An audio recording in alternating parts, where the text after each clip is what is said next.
सभी को नमस्कार। स्पेशल एजुकेशन यूट्यूब चैनल में सभी का हार्दिक स्वागत है। तो आप देख रहे हैं ओपीएस और आठवें वेतन पर सरकार का निर्णय, सर्वोच्च न्यायालय का फैसला हुआ जारी। पुरानी पेंशन योजना ओपीएस को लेकर सरकारी कर्मचारियों में उम्मीद बहुत थी कि केंद्रीय बजट में कुछ ठोस घोषणा की जाएगी, लेकिन वित्त मंत्री निर्मला सीतारमण ने केंद्रीय बजट में ओपीएस का कोई जिक्र नहीं किया और केवल नेशनल पेंशन सिस्टम यानी एनपीएस में सुधार की बात कही है। राज्य मंत्री द्वारा जारी एक बयान में स्पष्ट कर दिया गया है कि सरकार के पास ओपीएस को बहाल करने का कोई प्रस्ताव वर्तमान में विचाराधीन नहीं है। यह बयान सरकारी कर्मचारी और पेंशन भोगियों के लिए निराशाजनक साबित हुआ है। एआईडीईएफ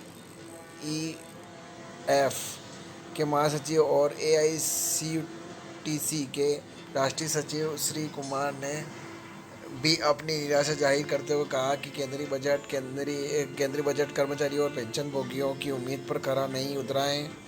सर्वोच्च न्यायालय ने पेंशन के विषय में महत्वपूर्ण फैसला सुनाते हुए स्पष्ट किया है कि पेंशन कोई इनाम या अनुग्रह राशि नहीं है, बल्कि यह हर सरकारी कर्मचारी का मौलिक अधिकार है। न्यायालय ने कहा, पेंशन कोई ऐसी चीज़ नहीं है जो नियुक्ति की इच्छा पर निर्भर हो, यह कर्मचारियों का अधिकार है। सरकार से उम्मीद की जाती है कि वह आदर्श नियोक्ता के रूप में इस फैसले का सम्मान करे, लेकिन सुप्रीम कोर्ट के इस फैसले के बावजूद सरकार पुरानी पेंशन योजना इन ओपीएस को बहाल करने के पक्ष में नहीं है।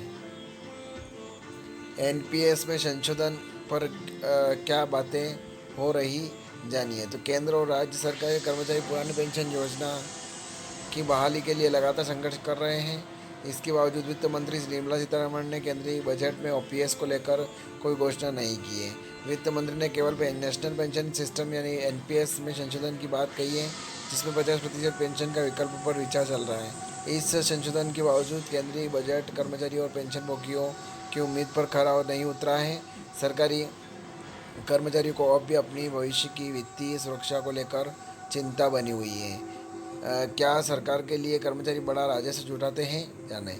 तो सरकारी कर्मचारी संगठनों का कहना है कि सरकार यह भूल जाती है कि वे देश के आर्थिक ढांचे का अहम हिस्सा है। वे ही विभिन्न उत्पाद और सेवाओं का उत्पादन करते हैं, जिन पर सरकार जीएसटी एकत्र करती है। सरकारी कर्मचारी न केवल राजस्व का मुख्य स्रोत है, बल्कि वे बाजार से अपनी ज़रूरतों का सामान खरीदते हैं और उस पर जीएसटी चुकाते हैं। इस तरह वे देश के सच्चे करदाता हैं। इसके बावजूद केंद्रीय ट्रेड यूनियनों द्वारा किए गए प्रस्ताव को वित्त मंत्री निर्मला सीतारमण ने नज़रअंदाज कर दिया। सरकारी कर्मचारी उम्मीद कर रहे थे कि बजट में उनकी पेंशन और अन्य मुद्दों पर ध्यान दिया जाएगा, लेकिन ऐसा नहीं हुआ है। तो ये खबर थी, ज़्यादा से ज़्यादा शेयर करें, लाइक करें, कमेंट करें आपको खबर कैसी लगी। और आप मेरे चैनल पर नए हैं तो चैनल को सब्सक्राइब ज़रूर करें। जय हिंद, जय भारत।